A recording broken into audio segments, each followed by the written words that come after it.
Hello guys, জয় মাতা আমি শুরু করছি আজকের রেসিপি। তো মা তারা অফিসিয়ালে সবাইকে স্বাগত। তোমরা কেমন আছো? আশা করি ভালো আছো। আজকে বানাবো সুজির মিষ্টি। তো সঙ্গে থাকো, ভিডিওটি দেখতে থাকো। দেখো, কড়াইয়ে ঘি দিয়ে দিয়েছি 2 চামচ মতো। তারপর দিয়ে দিলাম 500 গ্রাম মতো সুজি।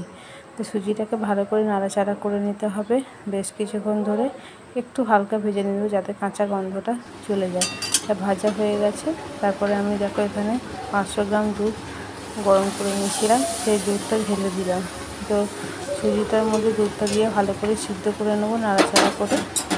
তারপরে দেখো নাড়াচাড়া করে সিদ্ধ করে নিয়ে একদম ভালো করে এটা চটকে ভালো করে আটার মাখার মতো ভালো করে মেখে নিলাম। তারপরে আমি একটা গোল সাইজের মিষ্টি বানিয়ে নিচ্ছি হাত দিয়ে।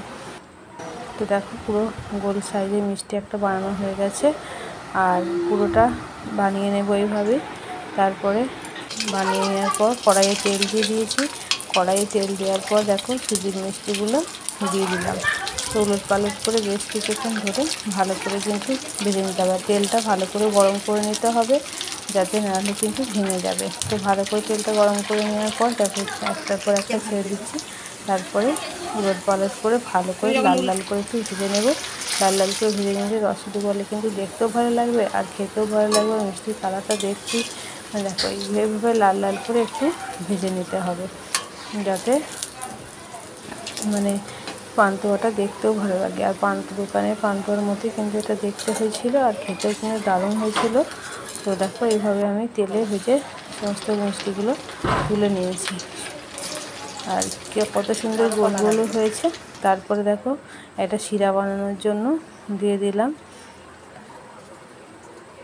একটু গরম মশলা, গরম মশলা বলতে গোটা এলাচ আর দারচিনি দিয়ে দিলাম। তারপরে 1.5 কেজি চিনি দিয়ে দিলাম।